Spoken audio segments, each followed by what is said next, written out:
सभी दोस्तों का बहुत बहुत स्वागत है। दोस्तों, आज के वीडियो में आपको दो बहुत ही महत्वपूर्ण ज्ञान मिलेगा। पहला ज्ञान है भगवान महात्मा बुद्ध के उपदेश। इसे हम जानेंगे एक कहानी के माध्यम से। उसके बाद स्वास्थ्य से संबंधित बहुत ही महत्वपूर्ण जानकारी, जिसे कि आपने थंबनेल पर देखा है, वो जानकारी आज आपको हासिल होगी। इसलिए सभी मित्रों से विनम्र निवेदन है कि मित्रों, आज का वीडियो पूरा ध्यान से सुनिएगा और इस जानकारी को हो सके तो अपनाइए और अपने यार दोस्तों के साथ जरूर शेयर करिए।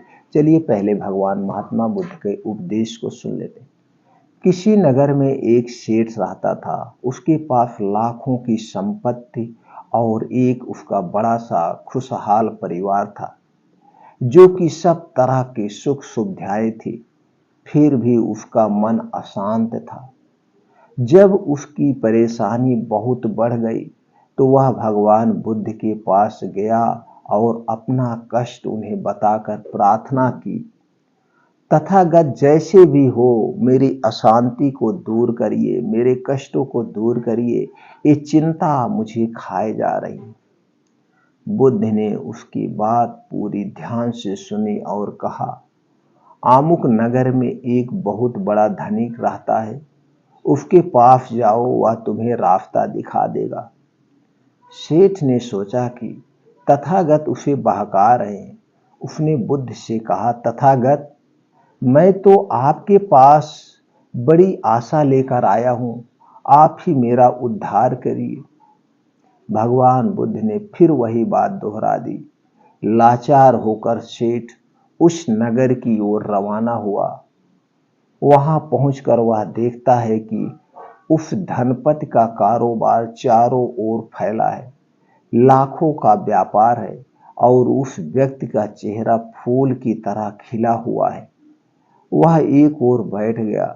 इतने में एक आदमी आया। उसका मुंह उतरा हुआ था। वह बोला, मालिक, हमारा जहाज समुद्र में डूब गया, लाखों का नुकसान हो गया है। धनपति ने मुस्कुराकर कहा, मुनीम जी, इसमें परेशान होने की क्या बात है, व्यापार में तो ऐसा होता ही रहता है। इतना कहकर वह अपने साथी से बात करने लगा। थोड़ी देर में एक दूसरा व्यक्ति आकर बोला, सरकार, रुई का दाम चढ़ गया है, हमें लाखों का फायदा हो गया है। धनिक ने कहा, मुनीम जी, इसमें खुश होने की क्या बात है, व्यापार ऐसा होता ही रहता है। सेठ को अपनी समस्या का समाधान मिल गया था। उसने समझ लिया कि शांति का स्रोत वैभव नहीं, मन की समता में है। उसने मन ही मन भगवान बुद्ध का धन्यवाद किया और घर आकर अपने व्यापार में लग गया। अपने व्यापार में फिर इसी तरह से वह खो गया कि उसे कोई चिंता ही नहीं रहा। नुकसान हो रहा है, फायदा हो रहा है, कोई मतलब नहीं। उसने अपने अपने आप में ये सोच लिया था, बिजनेस है, नुकसान भी होगा, घाटा भी होगा। दोस्तों, इसी तरह से आज हम अपने डेली दिनचर्या में उलझे हैं। कभी किसी से झगड़ा कर रहे हैं, उसका टेंशन लेते हैं। कभी परिवार में झगड़ा हो रहा है, उसका टेंशन ले रहे हैं। कभी मेरे पास पैसे नहीं है तो उसका टेंशन है, पैसा ज़्यादा है तो उसका भी टेंशन है। दोस्तों, चिंता करना छोड़ दीजिए, आपकी सारी बीमारी गायब हो जाएगी। चिंता चिता के समान है, चिंता चिता तक ले जाती है और चिंतन करने से आदमी आगे जाता है। तो चिंता ना करके चिंतन करिए, हमेशा पॉजिटिव सोचिए, सकारात्मक रहिए, कोई बीमारी आपको नहीं होगी दोस्तों। और अपने लाइफ में एक दूसरे को माफ करना सीखिए। कभी किसी से कुछ भी हो जाए, अगर उसमें आपकी गलती हो या ना हो, माफ करना सीखिए। चलिए, तुम ही बड़े बने रहो, उसका परिणाम आपको बाद में मिलता है, सुख चैन आपको मिलता है। तो दोस्तों, इस छोटी सी कहानी से जो आपको ज्ञान मिला वो कैसा रहा? क्या आपको लगता है इस ज्ञान को जन जन तक पहुंचाया जाए? तो जरूर पहुंचाइए। दोस्तों, चलिए अब जानते हैं स्वास्थ्य से संबंधित जो आज की महत्वपूर्ण जानकारी है। जी हाँ दोस्तों, आज आपको एक ऐसे लड्डू बनाना बताएंगे, जिस लड्डू को अगर आप खा रहे हैं, इस लड्डू को खाने से आपके शरीर में कोई बीमारी नहीं होगी। दोस्तों, बीमारी होने के दो कारण हैं। एक तो जब हमारा शरीर कमजोर होता है, हमारे शरीर को सही ढंग से प्रॉपर विटामिन, न्यूट्रिएंट्स या अच्छी डाइट नहीं मिल पाती है, तो हमारा शरीर बीमार होता है, कमजोर होता है। जैसे कभी खून की कमी हो गई, कभी हड्डियों की कमजोरी हो गई, या शरीर बहुत दुबला पतला हो जाता है, ये कारण ही होता है। या दोस्तों, दूसरा कारण जो आपके शरीर में पाया जाता है, वात पित्त कफ। जब आपके शरीर का वात पित्त कफ बढ़ जाता है, तब आप बीमार होते हैं। तो वात पित्त कफ को बैलेंस करिए। वात पित्त कफ से होने वाले बढ़ाने वाले जो प्रोडक्ट उसे मत खाइए, तो वात पित्त कफ नहीं बढ़ेगा, आप बीमार नहीं होगे। दूसरी तरफ आज जो आपको हम जिन चीजों का लड्डू बनाना बताएंगे, ये लड्डू आप एक लड्डू रोज खाइए, आपके शरीर में ना तो खून की कमी होगी, ना तो शरीर में ताकत की कमी होगी, आपका पुरुषार्थ बना रहेगा। आप लेडीज हैं, जेंट्स हैं, कोई मतलब नहीं, सब लोग इसे खा सकते हैं, स्वस्थ व निरोग रह सकते हैं। यह सर्वगुण संपन्न लड्डू है। अगर इसे ठंडी के सीजन में आप देखते होंगे, ठंडी के सीजन में आप अच्छी अच्छी डाइट का प्रयोग करते हैं, ऐसे अच्छी अच्छी डाइट का चुनाव करते हैं जिसमें हर एक चीज पाई जाती है। और क्यों? क्योंकि आपको पता है, ठंडी आते ही हम अच्छी चीज़ों का चयन करते हैं, ड्राई फ्रूट खाते हैं, चने भिगो के खाते हैं, या हम बहुत ज़्यादा, क्योंकि हमारा पाचन तंत्र इस समय बहुत अच्छे से काम करता है, जो आप खा लेंगे वो पचा लेगा।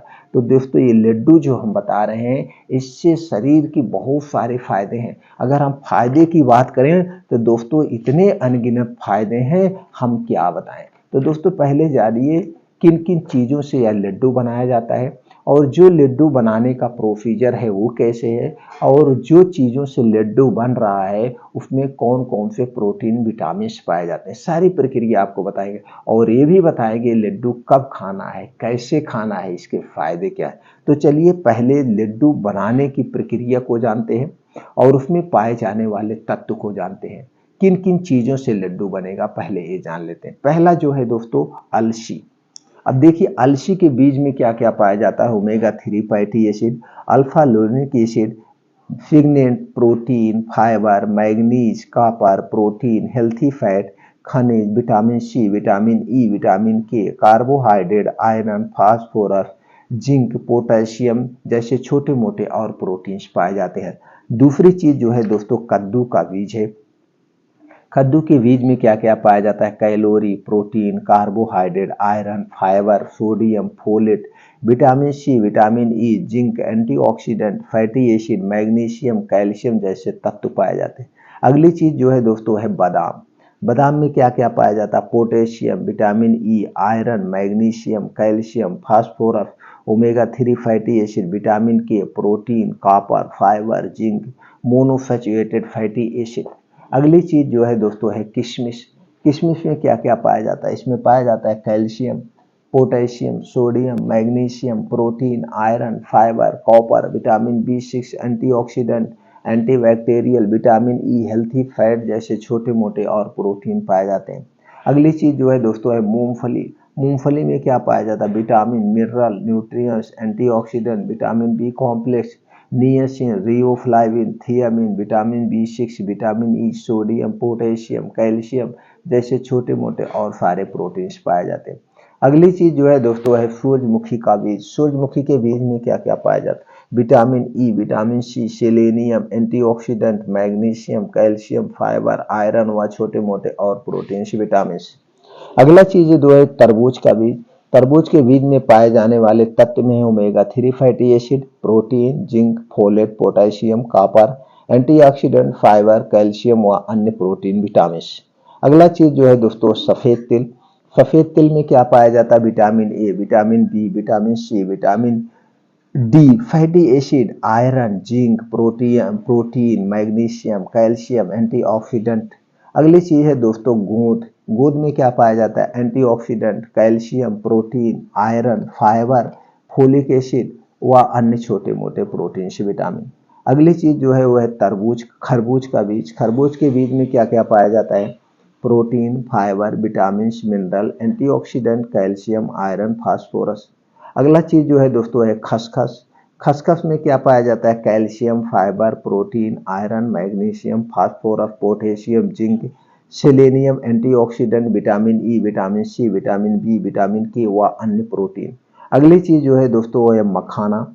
मखाने में क्या पाया जाता है? पोटेशियम, फास्फोरस, विटामिन बी3, vitamin E, vitamin K, vitamin C, antioxidant, fibre, calcium, magnesium, phosphorus, potassium और अन्य प्रोटीन। अगली चीज जो है दोस्तों है देसी घी। देसी घी में क्या पाया जाता है? Vitamin A, vitamin D, vitamin K, calcium, phosphorus, mineral, potassium, antioxidant, omega 3, omega 9 fatty acid व अन्य छोटे मोटे और प्रोटीन, विटामिन। अगली चीज जो इसमें मिलाना है, सबसे शक्तिशाली चीज है वो है हरी इलायची। हरी इलायची में क्या पाया जाता है? Carbohydrate, dietary fibre, calcium, potassium, magnesium, iron, phosphorus, antioxidant, sodium, zinc, copper, manganese, vitamin C, niacin, thiamine, antioxidant जैसे छोटे मोटे और प्रोटीन से विटामिन पाए जाते हैं। अगली चीज दोस्तों जो है वो है गुड़, देसी गुड़ गांव का। इसमें क्या पाया जाता है? Calcium, phosphorus, magnesium, potassium, iron, zinc, folic acid, vitamin B complex, glucose, sucrose, antioxidant जैसे और छोटे मोटे तत्व पाए जाते हैं। अब दोस्तों इसे कैसे लड्डू बनाना है ये जान लेते हैं। हम लड्डू बनाने की विधि क्या है और इसे हम कब खाना है ये भी जानते हैं। उसके पहले हम जान लेते हैं इसके फायदे क्या है। अगर हम फायदे की बात करें दोस्तों, इस शरीर को शक्तिशाली बनाता है, शरीर की रोग प्रतिरोधक क्षमता बढ़ाता है, हड्डियों व मांसपेशियों को मजबूत बनाता है, पाचन तंत्र को स्वस्थ रखता है, हृदय को स्वस्थ रखता है, एंजाइटी की समस्या से राहत दिलाता है, डायबिटीज को नियंत्रित करता है, मौखिक स्वास्थ्य के लिए लाभदायक है, ब्लड प्रेशर को नियंत्रण में रखता है, हिचकी की रोकने में सहायक है, भूख बढ़ाने में सहायक है, संक्रमण से बचाता है, कैंसर जैसे रोगों से भी बचाता है, याददाश्त को बढ़ाता है, दिमाग को तेज करता है, शरीर को डिटॉक्स करने में सहायक, त्वचा की चमक बनाए रखता है, ढलती उम्र रुक सी जाएगी, बुढ़ापे के लक्षण को कम करता है, बालों को स्वस्थ व काला बनाता है, बालों को सफेद होने व झड़ने से रोकता है, जुखाम और खांसी से राहत दिलाता है, रक्तचाप को नियंत्रित करता है, वैवाहिक जीवन में उमंग भरता है, नशा कम करने में सहायक है, कोलेस्ट्रॉल को नियंत्रण में रखता है, सांस की समस्या को कम करता है, वजन बढ़ाने में, वजन घटाने में दोनों में इसका अहम रोल है, कब्ज की समस्या से राहत दिलाता है, खून की कमी को पूरा करता है, बढ़ते हुए ट्यूमर की रोकथाम करता है, शरीर में कहीं कोई सूजन है उसे कम करता है, यानी कि हर एक तरह से शरीर की सुरक्षा करता है। शरीर में किसी भी प्रोटीन विटामिन की कमी नहीं होगी। दोस्तों जैसे जान रहे हैं आज हम लोग जो भी अनाज खा रहे हैं वो दोस्तों शुद्ध नहीं है। क्यों शुद्ध नहीं है? किसान ज़्यादा उपज लेने के चक्कर में इसमें कीटनाशक दवाएं डाली जाती हैं, ज़्यादा रासायनिक खादों का प्रयोग होता है। ऊपर से दोस्तों जब हम पैकेट बंद या डिब्बा बंद खाना लेते हैं तो उसमें और प्रोसीजर किया जाता है और केमिकल मिला दिया जाता है। कुल मिला जुला के हमें नुकसान ही करता है। तो अगर ये लड्डू जो चीज़ें हमने बताया, इस लड्डू को आप बना करके रोज पूरा ठंडी में 3 से 4 महीना आप खा लेते, जितना दिन तक ठंडी पड़ती, पूरे साल में कभी भी आपको शरीर में कमजोरी नहीं होगी और जितने चीज़ें हमने बताए इन बीमारियों से भी आपकी सुरक्षा करेगा।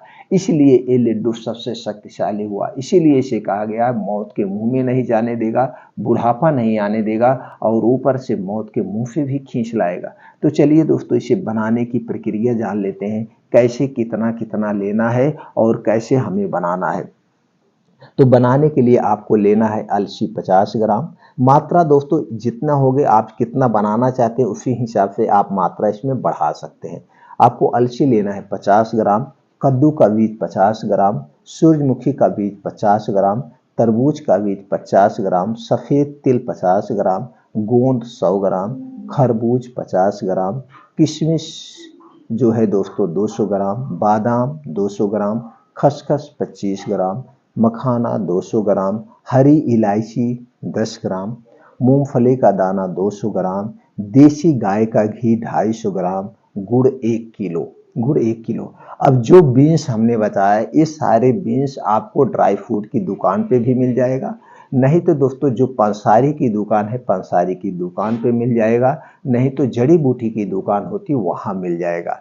लेकिन ये जो बीन्स लेना है खाने वाला बीन्स लेना है। बीन्स 2 टाइप के आता है, एक उगाने वाला उगाने वाला जो बीज होता है, कद्दू का बीज, सूरजमुखी का बीज, ये उगाने वाला जो होता है इसमें शोधित किया गया होता है, इसमें केमिकल मिला होता है, इसलिए इसे हमें नहीं लेना है। हमें जो लेना है वो ड्राई फ्रूट की दुकान से लेना है या पंसारी की दुकान से लेना है, बीज भंडार से नहीं लेना है। अब इसमें जो आप बादाम लेंगे, वो बादाम दोस्तों दो टाइप की आती है। एक खट्टी बादाम में साइनाइड टाइप का पॉइजन पाया जाता है जो आपके स्वास्थ्य के लिए हानिकारक, उसे नहीं लेना है। बादाम जब भी लेना उसे चख करके लेना, मीठी बादाम लेना। और किशमिश दो टाइप की आती है दोस्तों, हरी किशमिश आप लीजिए चाहे काली किशमिश, कोई फर्क नहीं पड़ता है, लेकिन इतना ध्यान दीजिए किशमिश सूखी होनी चाहिए। एक होती है किशमिश ऐसे मूठा बांधेंगे तो एक में सब चिपक जाती है, समझ लीजिएगा ये शोधित की गई है, इसमें कुछ केमिकल मिला हुआ है, सूखी आपको किशमिश लेना है, इस बात का आप हमेशा ध्यान रखेंगे। तो सारी चीजें लेने के बाद करना क्या है आपको, अलसी का बीज, कद्दू का बीज, सूरजमुखी, तरबूज, सफेद तिल, ये सारी चीजें, खरबूज का बीज, इसे क्या करना है, गोंद, इसे हल्का स्लो आंच में, ये जो घी है इसी घी में डाल के आपको भुनना है। अब खसखस ये सारी चीजें भुनना है, मखाना भी हल्का सा भुनना है, हरी इलायची भी भुननी है, मूंगफली का दाना भी भुनना है। किसे नहीं भुनना है, इसमें लगभग सब चीजें आपको भुनना है, स्लो आंच पे भुनना है, स्लो आंच पे, बहुत तेज आंच पे नहीं भुनना है। भुनने के बाद, अब भुनने के बाद आप एक जगह रख दीजिए, ये ठंडा हो जाए। ठंडा होने के बाद अब आप गुड़ लीजिए, कढ़ाई लीजिए, उसी कढ़ाई में जो घी बचा हुआ है घी पहले डाल दीजिए। घी डालने के बाद इस गुड़ को आप डाल देंगे। गुड़ को डालने के बाद आप देखेंगे गुड़ जब पिघल जाएगा, गुड़ जब पिघल जाए तो औरतें जानती हैं कैसे बांधा जाता है, तो गुड़ जब पिघल जाए तो उसी में सारे बीन्स जो आपने भून के रखा है उसी में डाल करके आपको लड्डू बना लेना है। बस लड्डू बना के इसे किसी कांच के डिब्बे में, कांच के डिब्बे में रखिएगा, किसी और डिब्बे में नहीं, किसी कांच के डिब्बे में आप सुरक्षित रख दीजिए। जब ये ठंडा हो जाए किसी कांच के डिब्बे में आपको रख देना है। अब बस आपका लड्डू रेडी हो गया। अब लड्डू छोटा बड़ा आप कैसे बांध रहे हैं उस हिसाब से आप बांध लीजिए, उसमें कोई दिक्कत नहीं। अब एक एक लड्डू आपको सुबह शाम लेना है, एक एक लड्डू आज सुबह शाम खाली पेट खाना है। सुबह आप ब्रश व्रश करने के बाद एक लड्डू ले सकते हैं और शाम को ऐसे एक लड्डू बैठ के आराम से चबा चबा के खाना है। बस इतना ध्यान देना है जब लड्डू को आपको खाना है, इसे खाने के बाद पानी वानी नहीं पीना है, बस ऐसे चबा के खा लीजिएगा। शाम को कब लेना है, 5 से 6 बजे। शाम को 5 से 6 बजे आपको अच्छी सी भूख लगती है और तभी इसे खाना है, तो उस समय चाय समोसा पकौड़ी ना लेकर के ये लड्डू आप खाइए। और सुबह कब लेना है, सुबह ब्रश करने के बाद। तो सुबह शाम एक एक लड्डू खाइए और पूरे ठंडी भर खा लीजिए जब तक ठंडी पड़ रहा है। अब देखिए ठंडी नवंबर से पड़ना शुरू हो जाता है, तो नवंबर, दिसंबर, जनवरी, फरवरी, फरवरी तक ठंडी खूब जम के पड़ती है और ये पूरा फरवरी तक आप 4 महीना खा जाइए। अब जब 4 महीना इस लड्डू को खाएंगे तो दोस्तों पूरा साल है आपके शरीर में ना तो ताकत की कमी होगी, ना आपके शरीर में मांसपेशियां हष्ट पुष्ट हो जाएंगे आप। और ये शरीर फुलाने वाली चीज नहीं है, इस शरीर को मजबूत बनाने वाली चीज है। और जब आपके शरीर में ताकत रहेगी, शरीर में सारे प्रोटीन विटामिन की कमी नहीं होगी, सारे प्रोटीन विटामिन की पूर्ति होती रहेगी, तो आपको कोई बीमारी ही नहीं होगा। आने वाला जो 8 महीना हो आराम से आपका निकल जाएगा, यानी कि पूरा साल आप स्वस्थ व निरोग बने रहेंगे। तो दोस्तों ये लड्डू आप घर पे बनाइए, स्वस्थ रहिए, सुरक्षित इसका प्रयोग करिए। और हाँ दोस्तों एक चीज़ का हमेशा याद रखिए, आप लड्डू खा रहे हैं तो लड्डू के साथ साथ कुछ एक्टिविटी भी करिए। रोज डेली आप 5 बजे से 7 बजे 2 घंटे का समय निकालिए, जिसमें आप योगा प्राणायाम मेडिटेशन करिए। योगा प्राणायाम अब 5 बजे आप घर छोड़ दीजिए। 5 बजे घर छोड़ने के बाद आप 5 से 6 किलोमीटर का मॉर्निंग वॉक करिए और इसे आधे घंटे में कवर करिए। तो जो ये ताकत की चीज़ें खाएं तभी आपके शरीर में खूब अच्छे से लगेगी। जितने आप मेहनत करेंगे वो इतने बढ़िया लगेगा। तो 5 से 6 किलोमीटर को आधे घंटे में कवर करिए। हो सके तो नंगे पाँव करिए, जहाँ पे मिट्टी हो, जहाँ पे हरी घास हो वहाँ पे आप एक्सरसाइज करिए, तो उसके बहुत सारे बेनिफिट हैं। अब वहीं पे बैठ के आप कुछ पुशअप करिए। आपकी उम्र क्या है, उम्र के हिसाब डिपेंड करता है, उम्र के हिसाब से आप एक्सरसाइज करिए, मेहनत वाले करिए, पुशअप करिए, दंड बैठक करिए और जिसमें अनुलोम विलोम करिए, कपालभाति करिए, शीर्षासन करिए, सूर्य प्राणायाम करिए। जैसे आपकी बॉडी है, जिस एज में आप हैं, नॉर्मल योगा करने लायक हैं तो नॉर्मल योगा करिए। लेकिन ये जो लड्डू है ये सब लोग खा सकते हैं, स्त्री पुरुष बच्चे सब खाइए, सब स्वस्थ रहेंगे। तो दोस्तों इसके इतने सारे बेनिफिट्स हैं, तो आप समझ गए। तो 2 घंटे का समय 5 बजे से 7 बजे योगा प्राणायाम मेडिटेशन करिए और ये लड्डू खाइए। आपको कभी कोई बीमारी नहीं होगी, हमेशा आप स्वस्थ और निरोग बने रहेंगे। ये इतना बढ़िया लड्डू। तो दोस्तों ये लड्डू आप भी खाइए, अपने यार मित्रों के साथ शेयर करिए, रिश्तेदार के साथ शेयर करिए। सब लोग लड्डू खाएं, स्वस्थ व निरोग रहें और बुढ़ापे और बीमारी से दूर भगाएं। दोस्तों कभी नहीं बीमारी आएगी, ना तो बुढ़ापा आएगा। फिर मिलते हैं ऐसे ही और महत्वपूर्ण जानकारी के साथ अगले वीडियो में।